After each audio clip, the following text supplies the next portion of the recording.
eh, kemarin semingguan kita libur. Saya sudah mendiskusikan, menuliskan tentang biografi dari beberapa tokoh.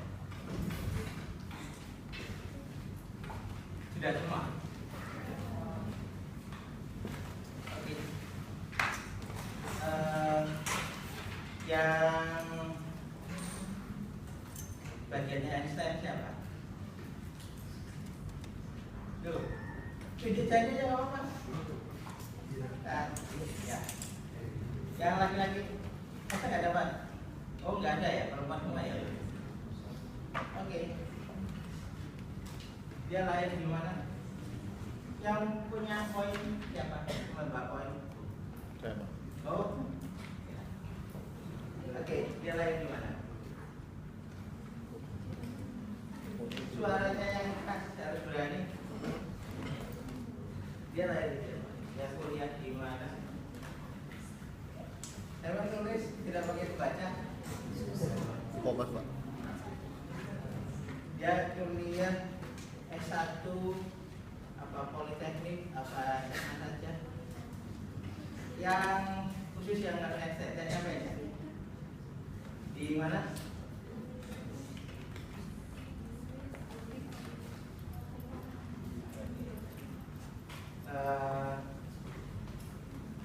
Siapa yang menulis Bohr?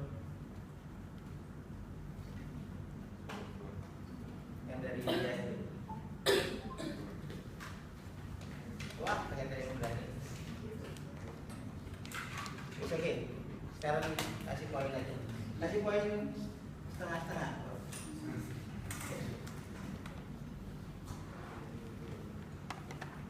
Maxwell. Yuk, teman. Kayak yang depan. Maxwell itu lahir tahun berapa? Sama Einstein itu mana? Setelah Einstein tahun berapa? Ya. Siapa yang tahu Einstein? Berarti dulu baca Einstein juga. Ya, itu 1 jam. Itu gimana? Maxwell lahir di mana? Di Jerman juga. Kuliah di mana? Kuliah di kota itu juga. Oke, karya Maxwell yang paling besar apa?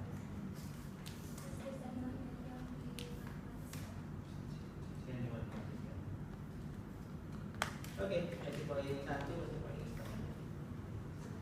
Sudah muncul?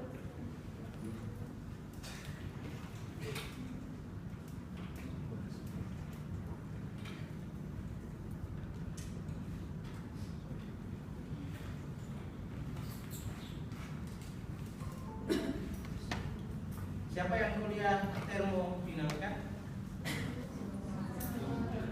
Semua? Para ya? Sudah ya? Oke. Apa bedanya termodinamika dengan fisika statistik? Gak ada hubungannya. Apa? Ya coba titik jari. Titik jari nggak usah pakai titik jari. Yuk.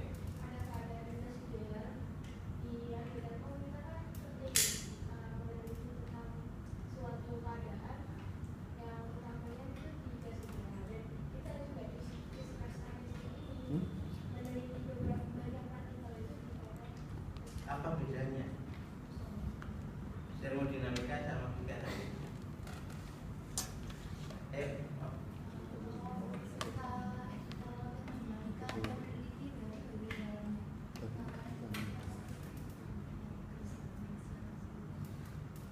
Bagian dalamnya dan secara keseluruhan enggak. Oke. Kalau di fisika statistik relatif itu dimodelkan, kalau di termodinamika tidak, enggak juga. Apa bedanya termo? Saat kemarin bahas termo, bahas apa saja? Yuk. Mungkin dari segi objeknya itu kalau termodinamika itu sampai partikel, kalau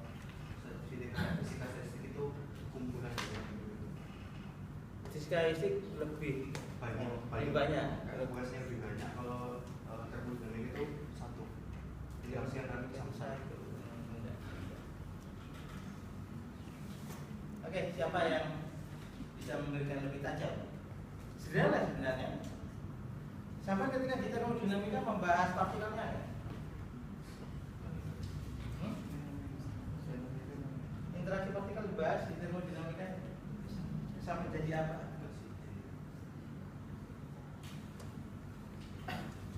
Enggak.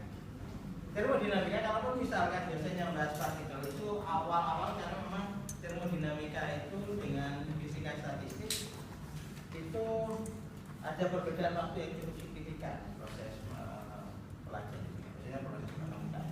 Termodinamika berbicara makro, termodinamika berbicara tekanan, volume, kemudian suhu, lebih fokus ke permasalahan suhu. Sementara fiskalistik tidak. Nanti ada irisan di mana ketika fiskalistik itu tidak membahas tentang suhunya. Termodinamika membahas makro, fiskalistik membahas lebih ke mikro. Oke. Ini adalah persiapan-persiapan matematika yang diperlukan untuk nanti ketika kita masuk ke wilayah fiskalistik. Jadi untuk masuk ke sana, kamu harus paham. Saya tidak tahu apakah memang ini sudah dipelajari ya ketika di pelajaran matematika sebelumnya. Oke, next. Faktorial itu kan sesuatu yang sederhana kan ya. Jadi misalkan SMA ini ada kan? Misalkan 20 faktorial itu adalah 20 kali berapa apa? 20 dikalikan 19 dikalikan 12. Ini adalah faktorial. Dan nanti kita akan ketemu dengan banyak faktorial. Gitu. Jadi kita akan menggunakan proses yang akan memanfaatkan faktorial di dalam statistik kita. Oke, next. Bisa diklik selanjutnya. Oh, gambar ya.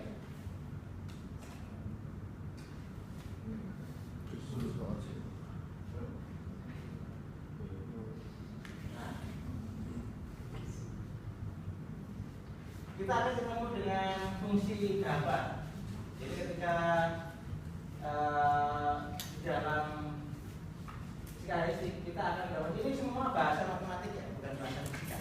Bahasa matematik ini kalau kita ketemu, kita akan mendapatkan fungsi khusus. Salah satunya adalah fungsi gamma. Fungsi gamma modelnya seperti ini. Jadi kalau misalkan nanti akan kita mendapatkan kesamaan seperti ini, maka kita bisa menyelesaikan dengan model yang sudah dituliskan di gambar. Ini fungsi gamma. Pak. Jadi nanti ada ketika n itu setengah dan ketika n itu bulat, maka apa yang bisa kita menyelesaikan dengan model seperti ini. Bagaimana? Jadi kalau kita punya persamaan seperti itu, maka solusinya adalah yang kan. Ini adalah persamaan standar dan kita menggunakan fungsi khusus. Ya.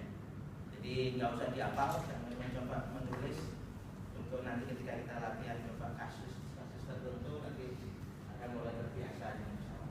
Next. Nah, n faktorial itu bisa dilakukan sebuah pendekatan Stirling. Ini akan sering didapatkan pada sebuah kasus kita akan melakukan pendekatan ya.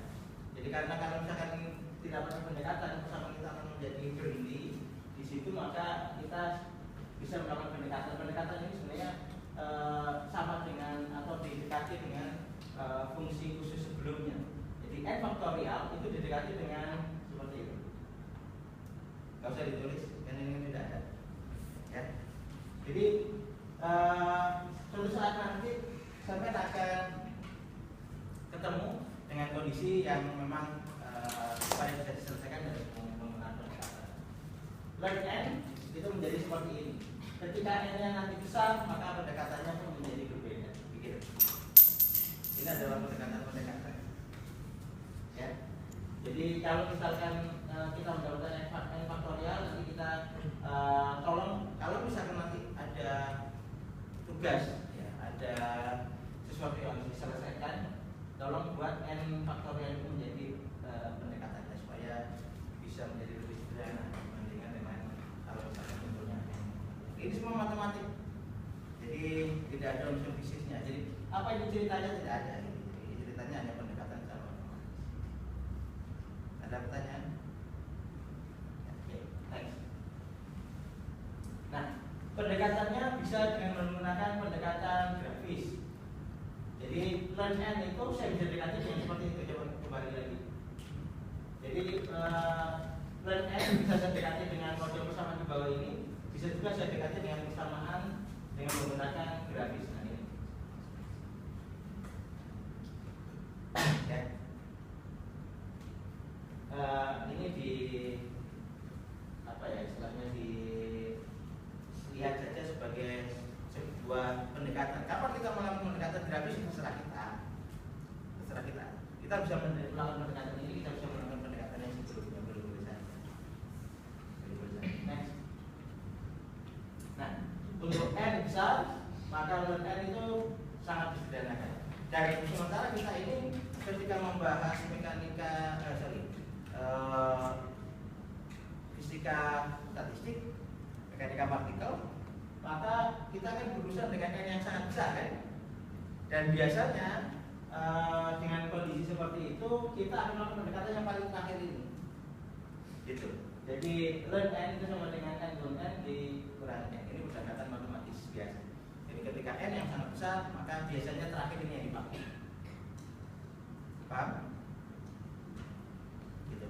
Nanti kita akan berhadapan dengan banyak urusan dengan n faktorial dan sebagainya. Akan banyak urusannya. Ketika berurusan dengan entropi, kita berurusan dengan ya probabilitas untuk mendapatkan energi dari kumpulan elektron tertentu, kita akan menggunakan persamaan ini. Akan banyak menggunakan persamaan.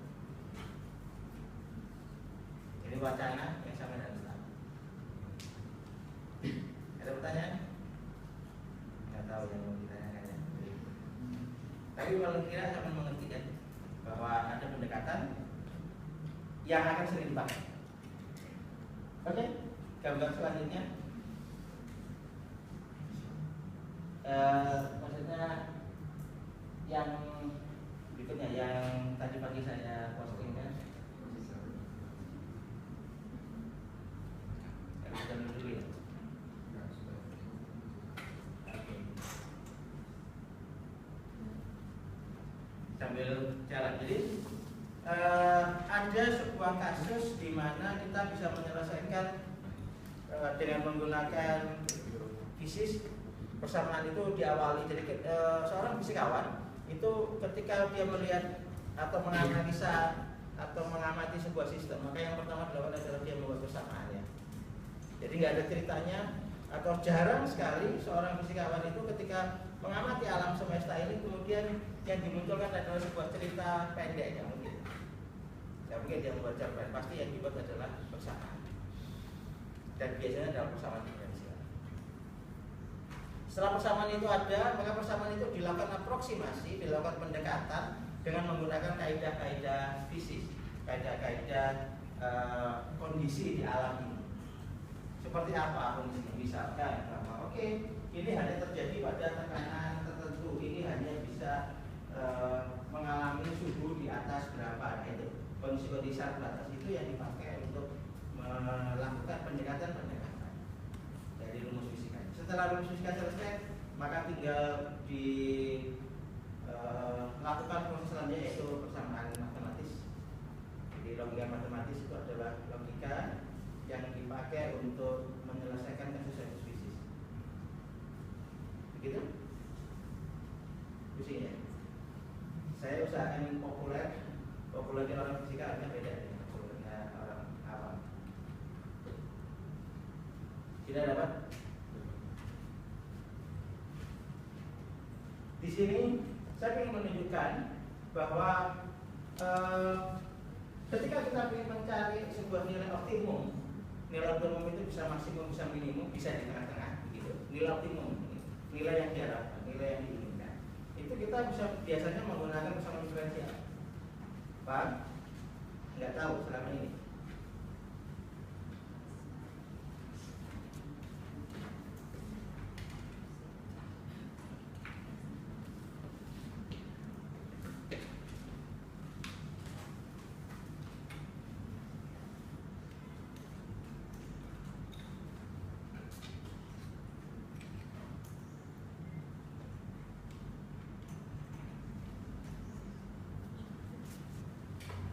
Ya, ketika kita punya fungsi y sama dengan fungsi x tertentu, kita punya seperti ini, atau ada sebuah kurva yang tidak jelas, entah seperti apa begitu, maka ketika kita turunkan di dx, berarti ini adalah yi kalau kita buat numeriknya di ini 1 per gitu. Jadi atau bahasa analitiknya adalah delta y per begini ya. Ketika ini dinolkan begitu, maka kita harus mendapatkan berarti di sini delta y itu kan berarti yang di atas ini kan ya. Ini adalah delta y, ini adalah delta y. Ya. Nah, kita jika ingin mendapatkan sebuah nilai di sini, maka kita turunkan ya, maka turunannya diferensialnya itu sama dengan 0. Nah di sini ya akan kita coba menentukan. Oke guys. Nah ini. Jadi kalau misalkan kita punya satu persamaan, satu fungsi, kemudian fungsi itu fungsi dalam tiga dimensi. Kalau kita ingin mendapatkan nilai maksimum atau minimum, ya kita tinggal diferensialkan. Paham ya? Jadi suatu saat nanti kalau misalkan sampai punya grafik, punya kurva kasus apa, kurva ekonomi, kurva apapun lah, kurva tekanan, kurva kelembaban, kurva cuaca. Saya ingin mendapatkan sebuah nilai puncaknya, nilai maksimum dan nilai minimum, maka kita yang terpikir adalah kita diferensial. Pak, itu maksimum atau minimum terhadap apa? Maksimum atau minimum terhadap sumbu x-nya, gitu ya. Sumbu yang sedang didiferensial dari sumbu satuannya. Gitu. Jadi ini ada maksimum atau minimum di wilayah masing-masing. Jadi ini adalah maksimum atau minimum di, ini kan parsial. Ini di sumbu x, sumbu y, dan sumbu y. Gitu. Jadi masing-masing itu 0. Paham ya? Nah, ketika maksimum dibandingkan, misalnya saya punya kurva ini, saya bandingkan dengan bagaimana nilai maksimumnya terhadap sebuah lingkaran. Berarti ini kan harus diukur semua dari pusat lingkarannya. Maka kita menggunakan persamaan yang berikutnya. Nah ini. Jadi kalau misalkan nilai maksimumnya tidak diukur berdasarkan sumbunya, diukur didekati dengan menggunakan didekati dari sebuah syarat batas fungsi v, maka persamaan ini yang tepat. Nah, gitu. Jadi ketika kita punya kurva, kita dekati nilai maksimum saja terhadap sumbu aksis dan koordinatnya, maka kita pakai persamaan sebelumnya. Ketika kita punya kurva yang didekati dengan kurva yang lain, begitu, berapa nilai maksimum terhadap kurva yang lain, maka kita menggunakan persamaan seperti ini. Minggu ini, tolong ini dibuktikan.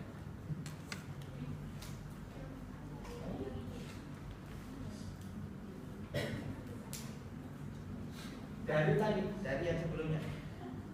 Sebelumnya ada apa teks? Sebelumnya, gambar sebelumnya. Nah, kan sebelumnya. Ini boleh saya menceritakan dulu ya. Saya menceritakan dan saya kasih contoh. Ya. Ini kita bukan prodi matematik, kita prodi fisika. Nggak kelihatan dari sana? Kelihatan kan? Yang sampai ketutupan sesuatu ya? Gitu. Nggak usah ditolak kalau ini juga sudah ada kan? Hari ini tugas setiap hari itu tugas sampai bukan mencatat. Oh ini semua sudah saya sebar, ini semua sudah saya tulis di grup komunikasi kita kan. Jadi targetnya itu tiap kita ketemu itu targetnya adalah paham. Targetnya sampai mengkritisi saya. Targetnya sampai memberikan feedback pada saya. Gitu. Materi yang sudah kita diskusikan. Oke? Gitu. Jadi ketika kita punya kurva dan kurva itu ingin dicari nilai maksimum terhadap apa? Mesti begitu kan? Maksimum terhadap, kalau misalkan maksimum terhadap sumbu dasar, maka ini persamaan yang dipakai. Tapi ketika maksimum terhadap sebuah kurva yang lain, maka persamaan kedua ini. Secara matematis ini bukan secara fisik. Ya, oke. Nah, secara matematis kalau dibuktikan, itu tugas pertama ini belum masih ada tugas lagi. Paham ya? Tapi kan sederhana sekali. Ini sama sederhana sekali.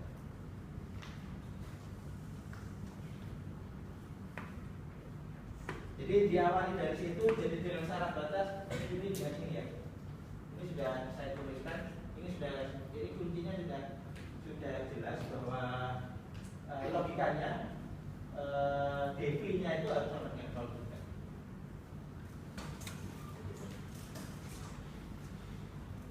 Jadi dia mencari nilai puncak dari sini nilai maksimum dan nilai minimum dari sumbu. Ini kemudian dihitung juga dari sumbu sehingga ini dengan ini dari sumbunya dihitung menjadi seperti apa ini jadi seperti seperti kan. Menarik. Kita bisa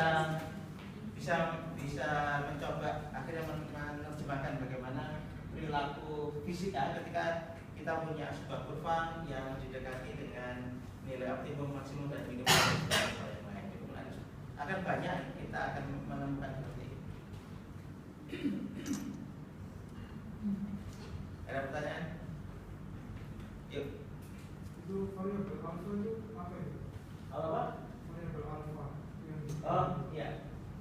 Jadi alfa itu adalah sebuah. Jadi gini. Sebenarnya fungsi awalnya Pak sebelumnya. Nah, sebelumnya adalah df itu sama dengan 0. Gitu kan? Ya, df itu sama dengan 0. Nah, ketika kita mempunyai kurva atau persamaan yang lain yang dia harus dijadikan satuan, maka persamaan dasarnya adalah logika awalnya sebenarnya adalah ini. Dia sama dengan alfa, rho dan v. Begitu. Ya, jadi ketika suku df-nya 0, alfa, rho dan v itu sama dengan 0, sama dengan 0 juga, maka persamaan ini menjadi bisa dijalankan. Alfa itu apa? Alfa itu adalah sebuah konstanta yang nanti bisa nilainya juga bisa nggak boleh 0 sih. Nilainya adalah sebuah nilai yang sering disebut sebagai pengalih Lagrange. Ya, itu sebuah konstanta yang ditambahkan. Suatu saat nanti akan ada sebuah nilai yang merupakan pergeseran dari kurva yang sedang dijadikan acuan tadi. Oke? Jadi nanti akhirnya muncul sebenarnya yang kita pelajari adalah Lagrange. Ya. Ini menjadi pengalih Lagrange. Oke, masih poin 1. Ada pertanyaan lagi?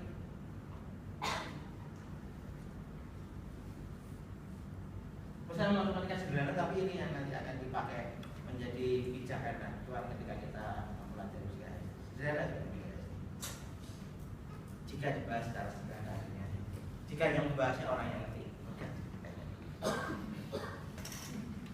jangan akan merasa sederhana jika yang menjelaskan paham tentang itu.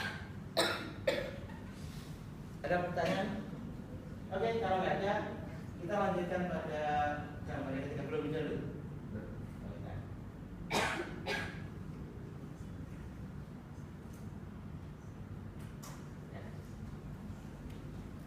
Itu dulu. Jadi sebelum kita bicara fisika listrik, kita punya modal Ada persamaan yang sama harus paham, yaitu persamaan tadi kemarin ya, persamaan yang tadi, persamaan faktorial sama harus paham. Oke, kemudian persamaan pendekatan Stirling harus paham. Stirling itu ln tadi itu yang sekian banyak. Kemudian ln itu bisa didekati dengan ketika kita menggunakan grafik pendekatan seperti ini, gitu. Tapi di fisika statistik Stirling yang ada itu akan didekati dengan yang paling sederhana yang paling bawah tadi ya, ln n sama dengan n ln n min n gitu ya. Itu jika n-nya sangat banyak. Dan ketika kita bicara fisika statistik, kita berbicara molekul atom elektron yang banyak. Maka pendekatan dari fisika statistik adalah yang terakhir. Pak, boleh saya melakukan pendekatan-pendekatan yang ada di atas apabila jumlah n-nya tidak terlalu banyak. Kalau n-nya banyak saya pakai itu boleh-boleh saja, bisa menjadi ruwet gitu kan. Mengerti? Nah, kita sudah paham bahwa Stirling nanti akan dipakai, maka untuk itu kita akan menggunakan yang terakhir, pendekatan yang terakhir ketika n-nya banyak. Oke, setelah kita tahu, setelah kita punya model paling tidak sekilas beberapa bahasa matematik yang akan kita pakai, kita masuk ke berikutnya bagaimana bahasa matematik itu yang ada urusannya dengan kasus-kasus fisik. Apa? Salah satunya adalah proses pendekatan. Nilai maksimum dan nilai minimum ini nanti akan dipakai di dalam fisika statistik. Maka untuk itu sebelum saya masuk ke sana, saya harus mendefinisikan beberapa kaidah dasar. Jadi ketika kita melakukan pendekatan, jadi kita mencari nilai maksimum itu kan kita mencoba melakukan pendekatan terhadap sebuah kurva tertentu. Ketika kurvanya adalah basis sumbu ordinatnya, maka persamaannya adalah persamaan df sama dengan 0 tadi, di mana masing-masing diturunkan secara parsial terhadap sumbu koordinatnya masing-masing. Paham ya? Halo? Ya. Kemudian ketika saya mau melakukan pendekatan tidak lagi dengan sumbu ordinatnya terhadap sebuah kurva yang lain, jadi sebuah kurva didekati dengan kurva yang lain, kurva itu apapun, mau lingkaran, mau apa, ini saya dekati dengan kurva yang lain, maka modelnya adalah yang saya kasih yang buat tugas. Itu ya, Pak. Itu filosofinya. Jadi bagaimana matematika itu muncul lah, itu tugas sederhana. Sama tidak bisa itu pun bukan berarti kemudian zaman akan menjadi orang yang tidak bisa menyelesaikan masalah, tidak. Yang penting itu konsepnya. Saya lebih suka begitu. Jadi zaman jangan menjadi tukang operator, tukang matematik. Kita fisika, bukan matematik. Kalau itu kita harus paham banyak hal. Oke? Kita masuk pada bagian yang pintu depan dari fisika statistik. Jadi setelah matematikanya kita sedikit paham, ada beberapa yang harus menjadi perhatian khusus. Nanti akan ada matematika yang lain, tapi itu menjadi perhatian khusus, adalah faktorial dan Stirling tadi. Kita mulai masuk ke pintunya, pintu fisika statistik, yaitu kita mulai benar-benar bercerita tentang partikel. Kita akan bercerita tentang bagaimana dinamika partikel. Nah, beda dengan termo itu berbicara makronya, kita berbicara di dalamnya. Kita berbicara bahwa bagaimana partikel-partikel itu berdinamika, bagaimana energi, bagaimana mengelompokkan partikel-partikel yang ada itu diurusi oleh fisika statistik. Sementara termodinamika berbicara yang makro. Termodinamika berbicara langsung ini tekanannya berapa, ini volumenya berapa. Tidak membahas tentang sedikit partikel-partikel di dalam itu, cara mengelompokkannya gimana. Paham? Ada yang tidak setuju dengan pendapat saya? Oke, kita lanjut. Saya sampai jam berapa? Nah, sekarang jam berapa? Masih 10 menit ya? Itu jamnya mati kayaknya. Masih lama ya? Jangan nanti kuat mendengarkan cerita saya. Oke, kita sekarang berbicara tentang gas ideal. Gas ideal itu paling juga dibahas dengan termodinamika kan? Apa sih gas ideal? Bisa dinaikkan dulu ya? Apa itu gas ideal? Siapa yang bisa ngasih contoh? Berarti ada gas yang tidak ideal dong. Ideal itu sempurna. Jadi kenapa sampai memilih rumah ini? Ya ini ideal. Ideal itu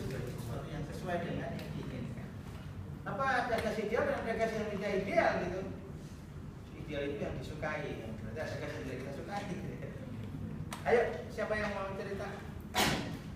Salah juga tidak apa-apa loh. Yuk.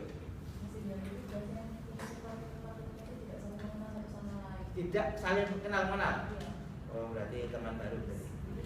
Sendiri-sendiri Pak, maksudnya kalau gas tidak ideal itu antara kalau kita mau meneliti gas ideal itu kalau kita meneliti satu partikel itu partikel yang lain itu tidak peduli akan keberadaannya. Tapi kalau tidak ideal itu kalau kita meneliti satu partikel yang lain itu juga akan terpengaruh. Terpengaruh itu maksudnya sebentar. Tadi saya mengatakan tidak peduli dan yang satunya terpengaruh. Tidak terpengaruh berarti peduli maksudnya gitu. Maksudnya kalau kita meneliti gas ideal itu satu partikel di gas ideal itu berdiri sendiri, tidak dipengaruhi oleh partikel-partikel yang lain. Seperti apa tidak dipengaruhinya itu? Jadi kalau kita mau melakukan diberi perlakuan itu terhadap partikel A, partikel B, partikel C itu tidak terpengaruh oleh perlakuan yang kita berikan pada partikel A. Oh. Kalau itu yang ideal atau tidak ideal? Yang tidak ideal? Kalau yang tidak ideal, kalau kita melakukan perlakuan pada partikel A, partikel B, partikel C itu terpengaruh oleh perlakuan yang kita berikan pada partikel A. Terpengaruh. Oke. Kasih poin satu saja. Ada lagi yang bisa berpendapat apa tidak? Apakah hanya juga ideal? Atau itu salah? Ayo. Apa itu ideal? Karena di termo kan disinggung juga ya. Dan jalur kan yang dapat A siapa? Atau saya bilang yang dapat A? Yang dapat A harus tanggung jawab. Ayo, apa yang disebut dengan gas ideal? Oke, ayo, jangan kuliah hanya numpang lewat saja. Ayo, next.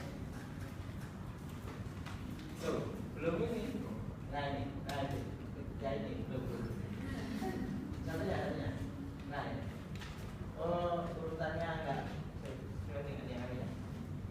Oke, apa? Setuju nggak sampai itu dengan pernyataan di atas?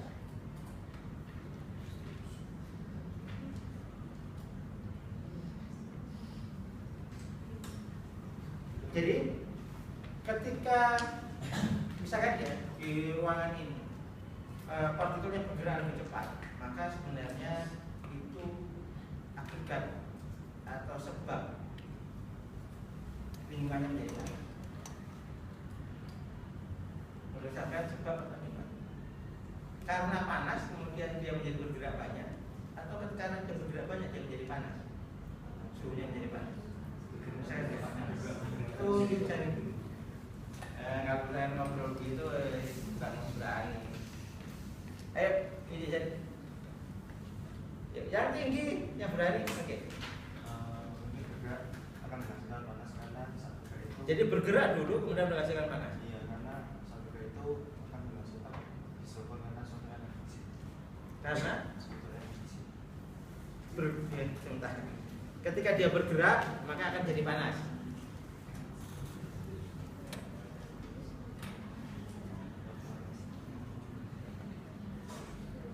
Jadi pertanyaannya, apakah karena panas kemudian dia bergerak, atau karena dia bergerak kemudian jadi panas gitu? Ayo tunjuk dari, yuk. Yang seperti yang itu biasanya panas dulu baru gerak. Seperti kita contohkan kalau kita memanaskan air, kalau kita panaskan baru ada gerakan dari uapnya. Kalau kita ada reaksi panas untuk memanaskan, biasanya nggak bergerakan. Oke, ada sebuah pemikiran bahwa ketika kita panaskan air, maka tungkunya panas dulu ya, ceretnya panas dulu, kemudian baru airnya bergerak. Gitu.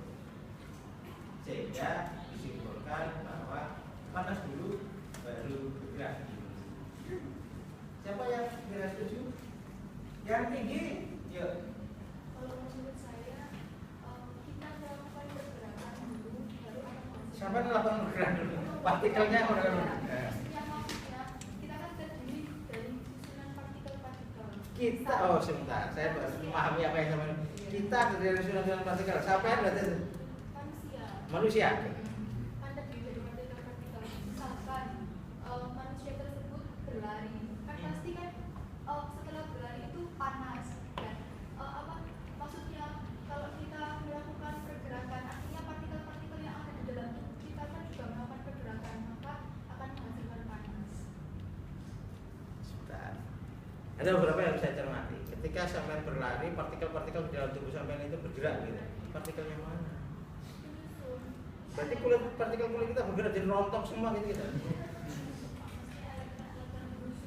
Elektron menyusun di kita itu jadi yang membuat kita berkeringat. Itu kemudian elektron penyusun kita itu bergerak? Enggak.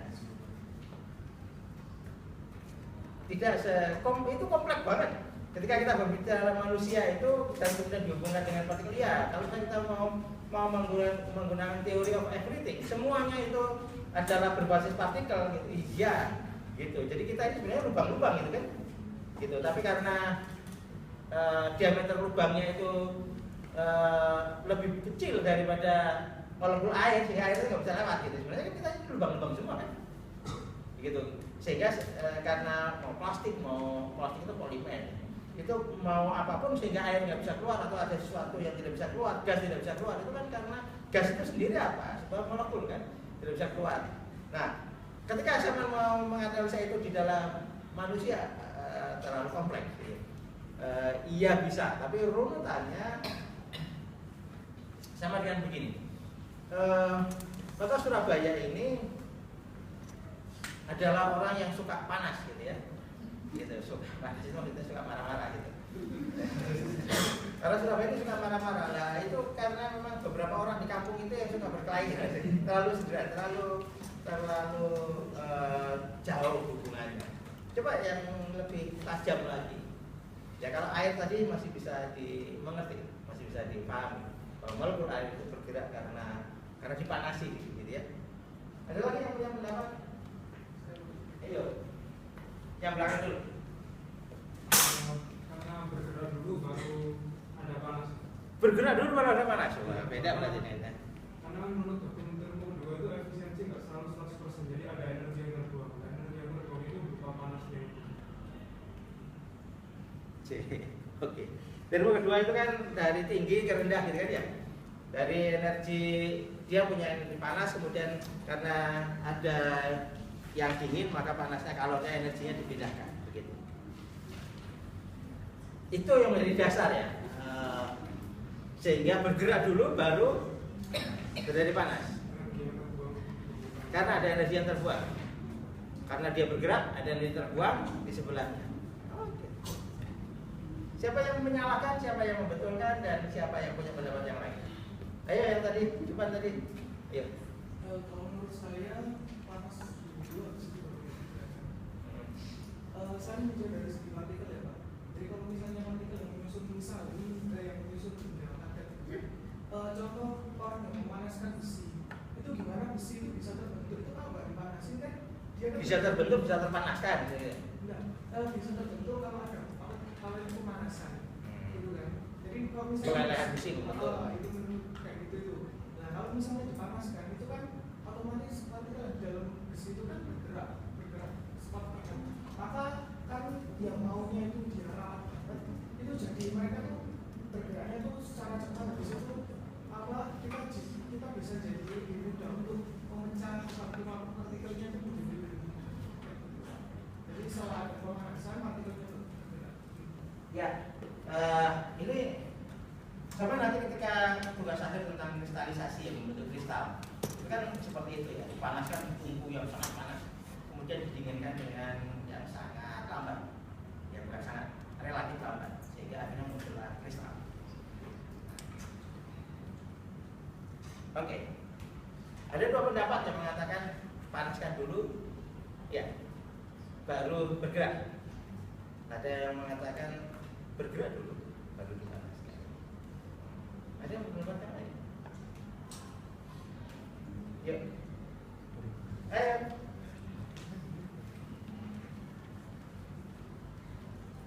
Yang jelas logikanya begini.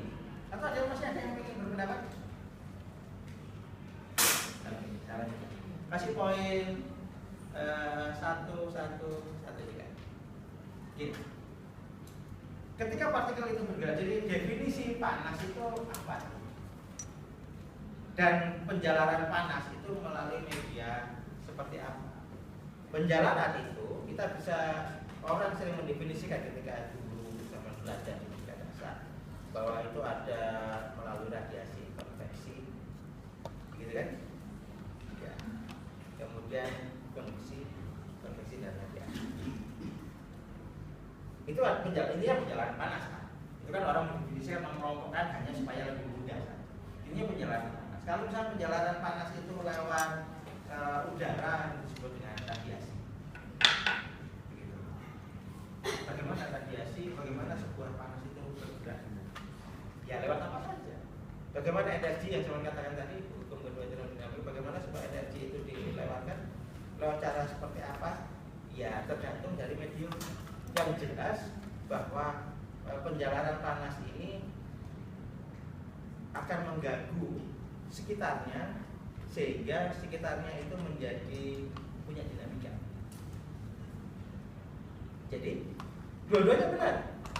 Gitu. Jadi apakah panas dulu kemudian dia bergerak, apa kemudian dia bergerak dulu menjadi panas? Gitu. Paham ya? Jadi ada molekul, ada atom yang justru bergerak dengan kecepatan yang berbeda dengan sekelilingnya.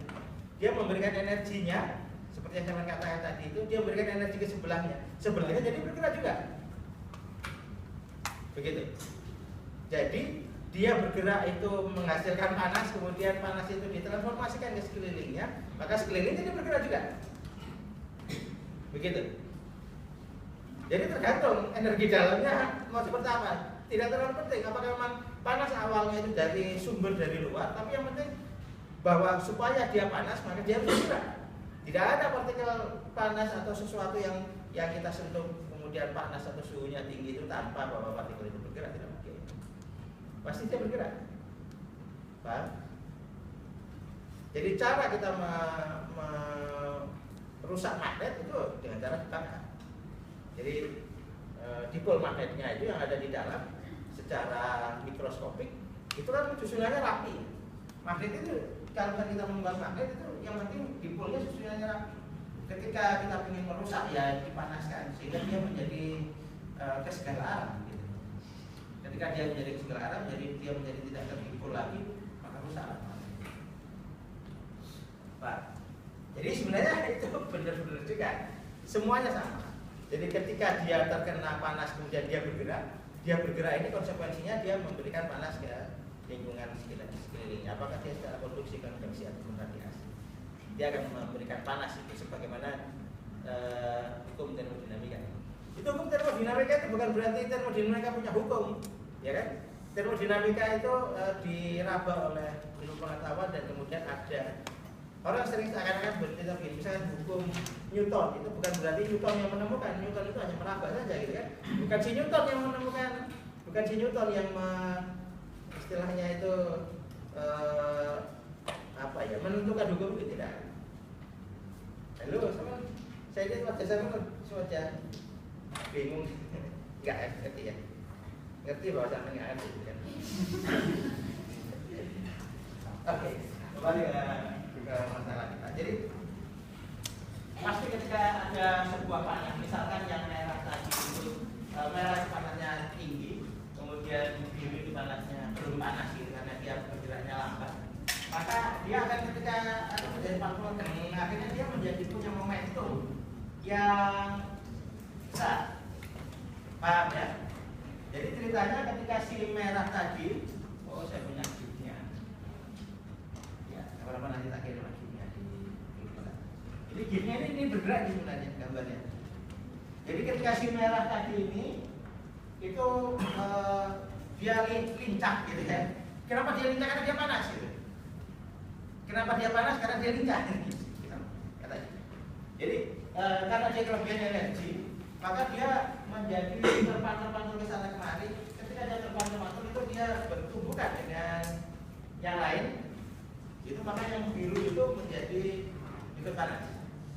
Yang biru itu menjadi ikut bergerak lebih cepat. Paham?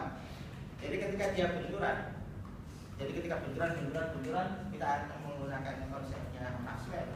Ketika terjadi benturan maka yang merah itu menjadi lebih banyak. Begitu dinamikanya. Paham ya? Jadi ketika kompor tadi dipanaskan, jadi plasma, si api itu kan plasma.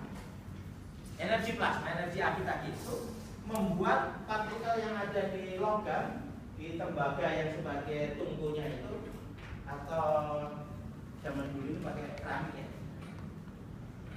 Ya, pokoknya itu. Jadi panas atau partikel yang ada di tungkunya tadi itu bergerak lebih cepat. Ketika dia bergerak lebih cepat, maka dia membuat sekelilingnya menjadi panas. Nah, kemudian karena dindingnya ini panas, dindingnya ini punya energi. Jadi siapa yang menyentuh di sini akan menjadi ikut terkena energi itu, jadi akhirnya bergerak menjadi lebih cepat. Paham? Sehingga ya, air yang ada di dalam tadi, molekul-molekul air yang ada di dalam tadi ketabrak dengan molekul-molekul yang sedang energinya tinggi. Terus gitu sampai akhirnya semuanya menjadi panas, semuanya menjadi bergerak cepat, maka mendidih lagi. Mendidih itu ketika dia sudah berubah molekulnya, sudah menjadi molekulnya. Dia sudah ikatannya tidak lagi menjadi air laut. Ketika istilah jadi lepas. Ada pertanyaan? Secara fisika itu ada kekuatan inti yang dimana kalau misalkan sebuah molekul itu untuk dipisahkan antara elektron di dalam sebuah atom ya, antara ketika kita melepaskan elektron dan ketika kita melepaskan bagian daripada inti atom, itu ada sebuah energi yang sangat-sangat berbeda. Paham ya? Jadi kimia itu membahas tentang bagaimana dinamika elektron itu dilepaskan, dipinggirkan, dipindahkan dan seterusnya. Hanya bercerita bagaimana elektron itu didinamikakan. Sementara pada kasus tertentu seperti pemanasan dan sebagainya tidak akan mampu untuk membongkar yang ada di dalam inti karena perlu energi yang jauh lebih besar. Ini disebut dengan energi nuklir. Teorinya ya. Oke, jangan terlalu pusing sana. Kuantum sudah hari ini ya, semester ini ya. Sudah muntah-muntah. Tapi terlalu tidak peduli, sehingga akhirnya kuantum yang begitu menarik, begitu unik itu bagi sampean apa sih? Sehingga sampean merasa tidak merasa muntah itu berarti sampean merasa tidak peduli. Menarik kuantum. Karena nanti saya ceritakan sedikit tentang kuantum supaya sampean jadi agak menonton. Oke. Dengan kondisi seperti ini, maka kita ingin mendefinisikan tentang gas ideal. Ada beberapa gas ideal, ada beberapa sifat yang disebut dengan gas ideal. Dan sampai harus paham, semua yang kita ceritakan di sini itu adalah syarat untuk disebut sebagai gas ideal. Apa gas ideal itu ada? Hampir dikatakan tidak ada. Tidak ada. Tapi ya harus apa-apa. Daripada pendekatan ini kan daripada nggak ada, gitu, daripada kita ruwet gitu ya. Saya sendiri berpikir jangan-jangan orang fisika itu melakukan sesuatu yang tidak ada artinya. Kita tuh selalu melakukan pendekatan, kita selalu melakukan sebuah aproksimasi yang kadang-kadang itu tidak sesuai dengan kondisi di alam. Jadi yang perlu ayo kita pikirkan bareng-bareng bahwa apakah kemudian permainan VLSI, permainan chip itu sama dengan hitungan-hitungan semikonduktor kita. Ayo kita dengan jujur gitu, untuk mencoba melakukan perhitungan. Jangan-jangan aproksimasi kita, pendekatan kita mainkan itu masih terlalu jauh dengan kondisi di alam. Tapi daripada tidak bisa dihitung, gitu kan? Daripada tidak ada teknologi, tidak punya pijakan, kita itu kan memberikan pijakan pada orang-orang teknologi untuk melanjutkan. Kita memberikan pijakan dasar. sama dengan seperti ini. Ketika kita berbicara gas ideal, ketika nanti benar-benar sampai itu mau membuat sebuah ruangan, menghitung dan sebagainya, maka gas ideal ini harus dikoreksi. Paham ya? Jadi suatu saat nanti misalnya sampai ingin mengeringkan tempe dalam sebuah chamber, dalam sebuah ruangan yang begitu idealkan, bla bla bla bla, itu sampai itu nggak mungkin ya menggunakan gas ideal. Paham? Gas ideal syaratnya bla bla bla, angel gitu saya dikondisikan seperti itu. Next. Ya.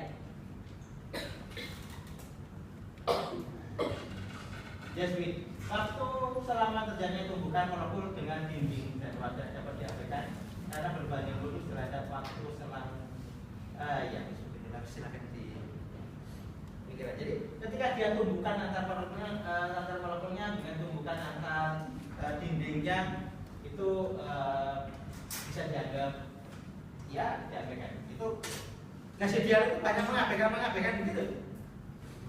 Pada kenyataan tidak bisa diabaikan gitu. Pada kenyataan tidak bisa diabaikan waktunya gitu. Jadi dianggap bisa gitu. Next. Satu aja. Ini ya. Jadi gas ideal terdiri dari partikel-partikel yang sangat kecil. Karena saking kecilnya sehingga dibandingkan dengan luasannya menjadi tidak punya makna gitu. Bergerak secara konstan, jadi kecepatan konstan. Jadi gas ideal itu kecepatan konstan dan geraknya itu acak. Jadi tidak boleh ngumpul ke batu tertentu. Jadi itu tadi yang saya katakan tadi bahwa interaksi antar molekul itu diabaikan. Itu salah satu ciri khas gas ideal. Jadi kalau misalkan memang satu molekul, satu elemen dari gas ideal tadi itu diganggu, maka dia tidak terpengaruh pada yang lain. Gitu. Pada saat itu, tapi ketika dia tabrak-tabrakan, ya tabrak-tabrakan, tidak masalah. Tapi ketika saya memberikan perlakuan, katakan aja misalnya saya panasi di sini, tiba-tiba yang selain yang lainnya nggak ngepek.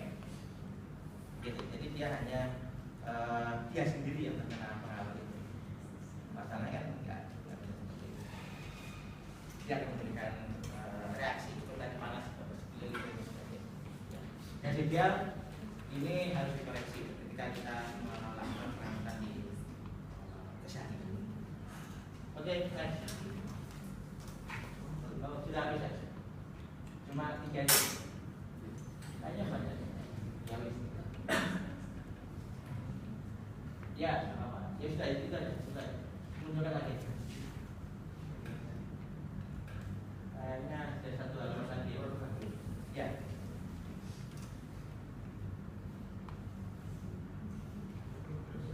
Sudah 3 ya, ya sudah. Sebenarnya saya sudah nulis gitu ya. Saya sudah, jadi tugas sampai yang sekarang ini adalah mencoba membayangkan. Jadi ya ada satu lagi. Gak apa-apa, tapi itu juga sama. Itu juga cerita tentang syarat-syarat gas ideal. Ya. Jadi saya ingin sampai sekarang ini membayangkan gas ideal itu seperti apa. Dulu kita cerita dalam statistik sampai harus karena bicaranya di gas ideal. Ya, saya membayangkan seberapa ideal sih gas itu. Dan gas itu seperti apa? Kalau gas itu saya bayangkan molekulnya itu adalah bola pingpong.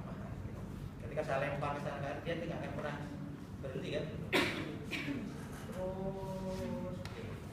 Terus kemudian ketika dia bertumbukan seperti apa? Ketika dia seperti apa? Bayangkan tentang gas ideal dan coba ceritakan. Jadi di tugas minggu ini sampai turunkan itu dan saya menceritakan tentang gas ideal. Turunkan pembuktian persamaan optimum tadi antara ya optimum terhadap kurva itu sampai turunkan, kemudian sampai bayangkan tentang gas ideal syarat-syaratnya seperti ini. Nah kemudian dari situ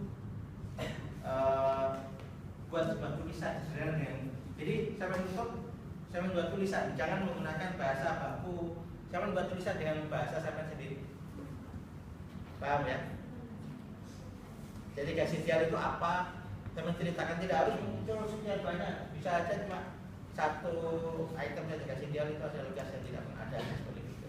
Gas ideal itu lucu deh. Boleh. Jadi sampean yang penting sampean bisa membayangkan. Jadi hari ini pertemuan hari ini, besok kita akan membahas tentang teori kinetik gas. Jadi hari ini sampean harus membayangkan, harus paham benar tentang apa itu gas ideal. Harus paham. Karena kalau enggak nanti besok ketika kita membahas tentang teori kinetik itu pijakannya sampean hanya seakan-akan memandang sebuah rumus, bukan membayangkan bahwa yang sedang kita mainkan ini di wilayah gas ideal. Oke? Besok kita akan membahas tentang teori kinetik gas. Seperti apa? Sebelum kita bercerita tentang probabilitas yang munculnya Bose-Einstein, gitu ya, Bose-Einstein, Fermi-Dirac dan sebagainya. Jadi relativitas diabekan, ya seperti ini. Bayangkan, buat tulisan sendiri dengan gaya bahasa sampean, gitu. Apa yang dimaksud dengan relativitas? Relativitas dapat diabaikan. Relativitas kok sih? Seperti ini tulisannya. Relativitas pernah belajar kan? Pernah? Teori relativitas? Ayo, siapa yang cerita kasih poin 20? Wah. Ceritakan tentang relativitas dari ujung sampai bagaimana, dari ujung itu ceritanya. Awal pertama kali relativitas muncul pada saat kenapa, ada urusan apa, terus kemudian sampai permasalahan menjadi heboh, kan? Menghebohkan itu relativitas kan? Akhirnya menghebohkan banyak macam-macam, termasuk akhirnya memunculkan relativitas umum itu kelengkungan ruang sehingga akhirnya terjadi gravitasi yang melengkung. Muncullah di situ, muncullah sebuah permasalahan yang buat kita menjadi mau muntah. Sedikit saya beri ilustrasi. Relativitas itu sesuatu yang relatif. Relatif itu ya. Saya sampai sekarang meyakini bahwa relativitas itu relatif. Artinya tidak sesungguhnya. Saya sampai sekarang meyakini itu. Beberapa fisikawan beda keyakinan dari saya, isu-isu saja. Bagi saya relativitas itu tidak ada. Nanti ujungnya gravitasi ada atau tidak, gitu ya. Banyak. Apa yang dimaksud dengan relativitas itu maksudnya begini, ketika sampai itu bergerak, saya bergerak, saya tetap digerakkan saya, gitu ada tetap digerakkan sampai saya naik, anggap aja saya naik kereta kecepatan setengah kali kecepatan cahaya, kita naik Star Trek ya, saya naik itu sampai juga naik dengan kecepatan 1/4 kali kecepatan cahaya atau macam itu, kita sama-sama bergerak begini. Maka apakah berlawanan atau sejajar, kita mengalami relativitas. Oke, nggak usah terlalu jauh dengan kecepatan cahaya. Relativitas itu akan sangat punya makna ketika berbicara level kecepatan cahaya. Ketika kecepatan bukan cahaya, skak efek katanya begitu. Apalagi di sini mau tes kecepatannya begini, kecepatan cahaya. Kecepatan kereta api lah, gitu ya. Kecepatan kereta api di Jepang ya paling tinggi ya, paling cepat. Berapa ya kecepatannya? Ya, itu berapa ya kecepatannya? Anggap saja kecepatan pesawat ya.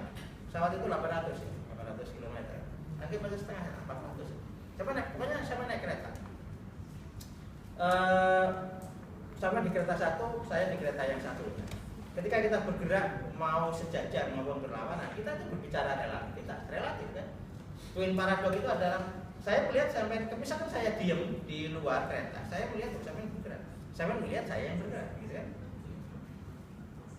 Oke, itu adalah masing-masing di frame masing-masing. Gitu. Saya yang ada di frame kereta, ya saya melihatnya frame saya diam. Saya melihatnya, saya melihat saya bergerak terus semua ini orang-orang petani-petani ini. Ada petani di sawah itu ketika nyambung kalau bergerak kan gua. Dia di frame yang berbeda, ya kita melihat orang-orang yang di kereta mengatakan ketika saya di frame kereta, saya melihat oh petani itu bergerak. Begitu. Nah, dari sisi ini muncullah sebuah permasalahan relativitas. Relativitas itu ketika dua objek itu bergerak dengan kecepatan yang berbeda. Ketika dua objek bergerak dengan kecepatan yang berbeda, maka di situ muncul relativitas. Oke? Kenapa relativitas? Ya karena saya dengan kamu relatif. Oke. Kemudian muncullah persamaan-persamaan Lorentz dan sebagainya, sehingga muncullah persamaan Einstein yang cukup terkenal itu, dia merombak sebuah parameter dasar. Yang jadi masalah kan Einstein itu dengan gagah berani merombak parameter dasar itu menjadi tidak lagi baku. Ya, ada dilatasi waktu, dilatasi massa, kemudian dilatasi panjang. Jadi dilatasi posisi, dilatasi waktu, dan dilatasi massa. Ini variabel dasar yang dihajar sama Einstein. Ya, ketika berbeda ketika berbeda kecepatan, maka fungsi dasarnya ini menjadi berbeda. So tidak boleh Einstein mengatakan seperti itu. Sama dengan ketika saya diskusi dulu dengan profesor saya itu mengatakan jangan-jangan waktu itu diskrit. Sebentar ini kalau kita ngomong nanti diketawain fisikawan seluruh dunia, nggak penting. Kita bahas tentang bahwa waktu itu diskrit. Karena beliau orang mutasi ya. Mutasi kan numerik ya. Nah, kembali pada Einstein tadi ya itu. Kemudian di situ akhirnya membuat konsekuensi A, B, C, D macam-macam. Gitu. Oke, kembali di sini nanti kalau kita diskusi ya menarik. Kita penting saja kelompok untuk bercerita bagaimana rumus-rumus dasar ini menjadi tiba-tiba dibombardir oleh banyak ilmuwan. Einstein seperti itu. Oke.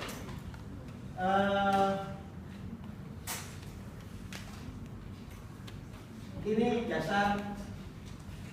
Jadi seperti tadi, mekanika kuantum dapat diabaikan, artinya bahwa jarak antar partikel lebih besar daripada panjang gelombang panas hidrofi dan 20 meter kilogram. Kuantum itu oke. Sekilas saya cerita tentang kuantum. Kapan kita kuliah kuantum kan? Apa tentang materi apa sekarang?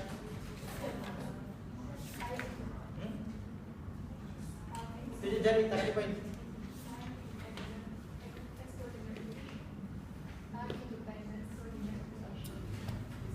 Bahasa sama terlalu elit ya. Persamaan Schrödinger tidak bergantung ya. Oke, persamaan Schrödinger itu apa? Kapan saya pakai persamaan Schrödinger? Saya kasih poin satu dulu, tapi nanti dulu yang lain. Persamaan Schrödinger itu apa? Oh bukan. Terlalu berbaik sangka. Siapa yang bisa cerita apa untuk persamaan Schrödinger? Ya wes, monggo. Siapa yang orang teori ya? Ini mau siapa? Yes, oke, persamaan apa? Persamaan yang dibutuhkan ketika menganalisa objek dalam skala yang mikroskopik. Persamaan yang dibutuhkan Yang digunakan ketika menganalisa partikel-partikel yang bersifat mikroskopik. Persamaan yang dibutuhkan. Persamaan apa sih sebenarnya? Ketika kita butuh apa dari analisa partikel?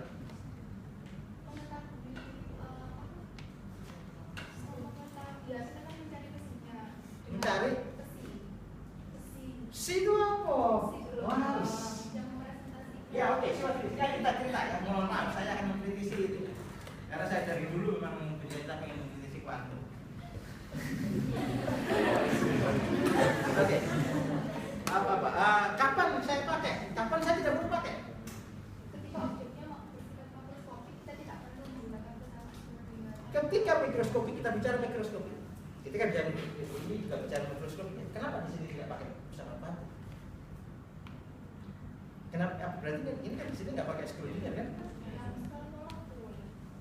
Molekul berarti nggak bisa pakai kuantum.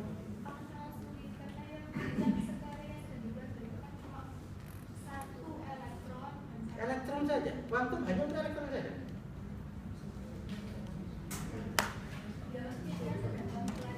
Oke. Bukan begitu. Nanti kita diskusikan. Kapan kita bercerita kuantum? kapan kita membahas kuantum dan kapan bersama Schrödinger yang sampai dewakan itu menjadi dipakai. Kasih poin satu, ayo.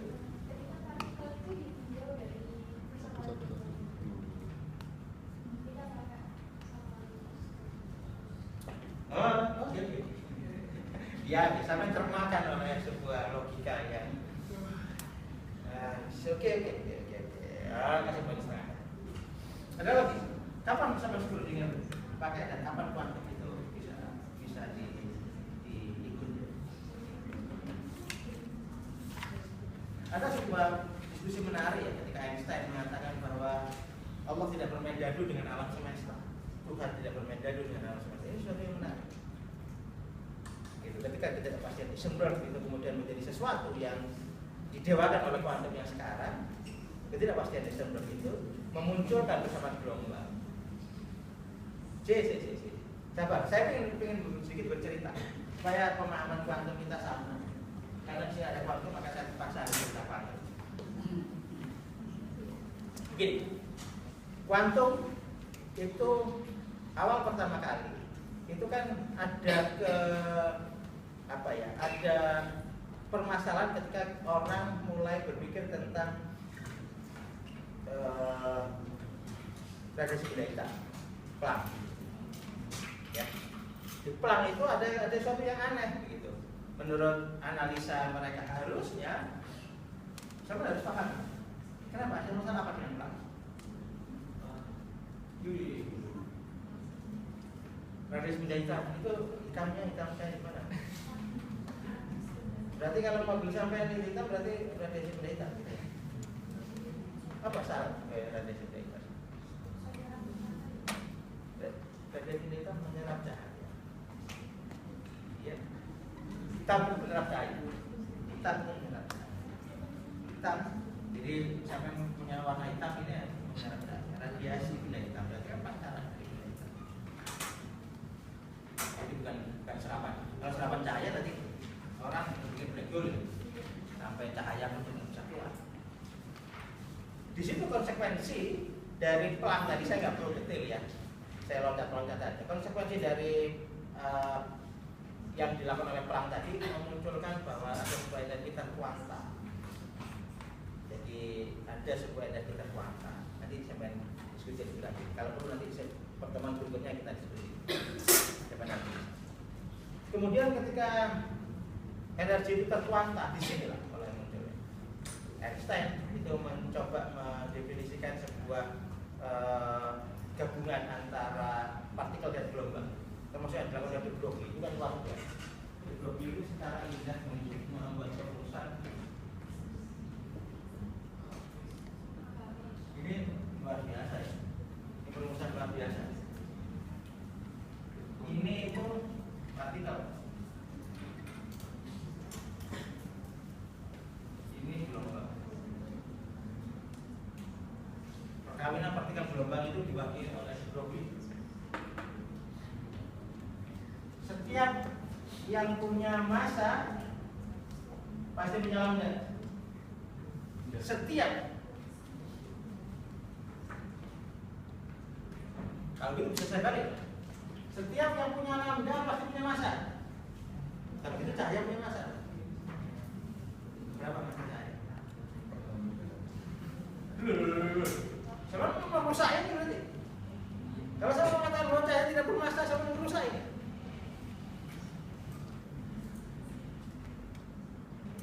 Pikirkan. Saya sengaja membuat sampai dulu ya. Oke. Schrödinger itu adalah persamaan mekanika sederhana. Schrödinger itu hanya persamaan mekanika elektron. Mekanika yang sering dipakai untuk elektron, mekanika partikel. Jadi itu persamaan mekanika biasa. Ya, karena kita menurunkannya dengan menggunakan parsial, maka muncullah konsekuensi persamaan Schrödinger. Loh, kenapa persamaan Schrödinger menjadi sesuatu yang aneh? Ya, yang menjadi keyakinan daripada orang-orang kuantum itu adalah bahwa karena ada ketidakpastian Heisenberg, ini yang bagi Einstein bermasalah. Jadi ketidakpastian Heisenberg ini ketidakpastian satuan dasar Begitu Einstein itu kan merusak satuan dasar dengan relativitas kan, dengan menggunakan dilatasinya. Kemudian Heisenberg merusak ini ketika partikelnya sangat kecil, maka ini menjadi bermasalah ketika berbicara kuantum. Jadi artinya ketika masuk wilayah kuantum, maka jangan coba-coba bermain di wilayah ini, menjadi bisa. Ketika saya punya momentum dan posisi, saya tidak bisa mendapatkan yang tepat. Artinya ada delta X. Delta X inilah yang kemudian menjadi modulasi gelombang. Dan modulasi ini ketika diselesaikan dengan Fourier, maka muncul sama-sama gelombang dan sebagainya. Fourier itu konsekuensi dari persamaan gelombang. Tetap yang saya katakan MC itu adalah konsekuensi dari persamaan gelombang, konsekuensi dari solusi persamaan gelombang. Jadi, apakah saya boleh tidak menggunakan MC? Boleh.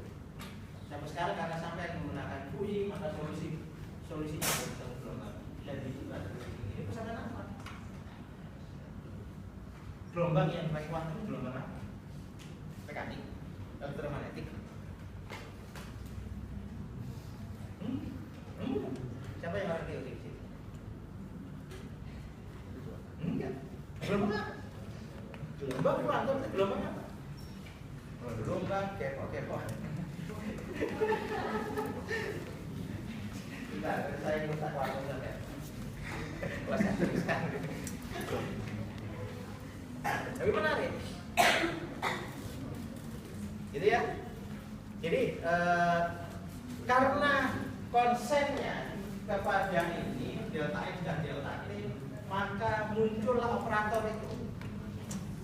Operator itu hanya di sini.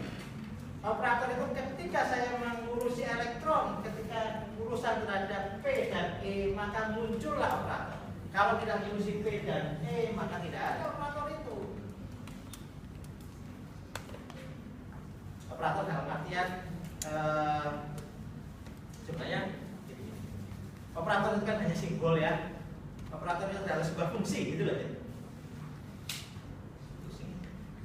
Jadi aljabar ini muncul komut dan tidak komut hanya ketika saya membahas antara momentum sama energi saja.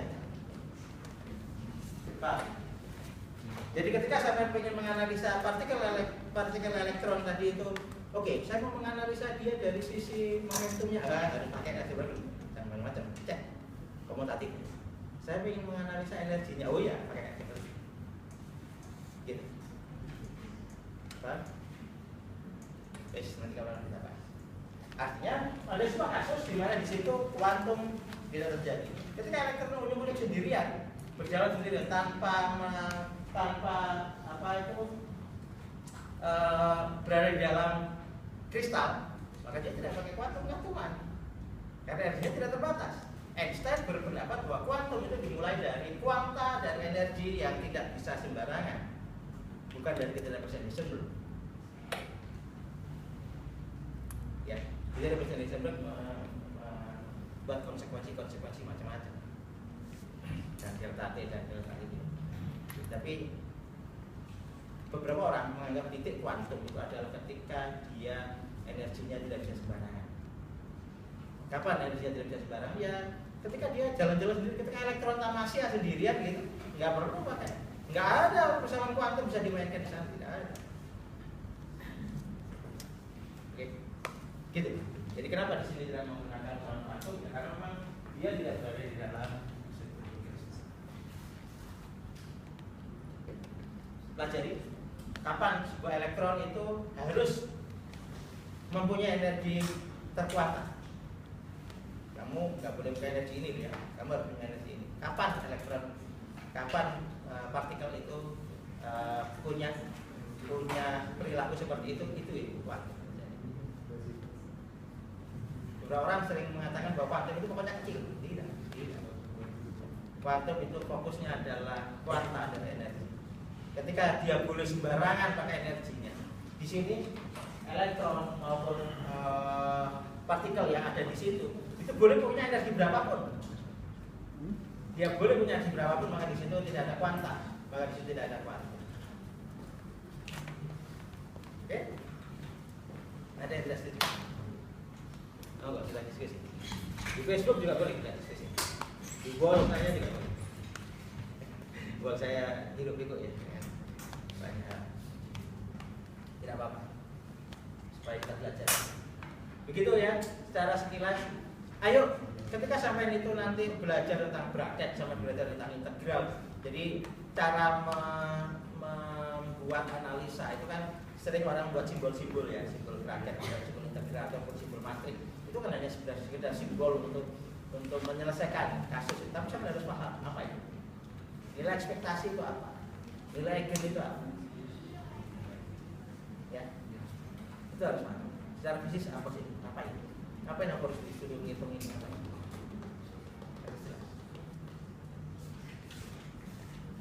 Ya, nilai ekspektasi itu nilai harap, nilai keinginan, nilai tak pikir nomornya, kira-kira ini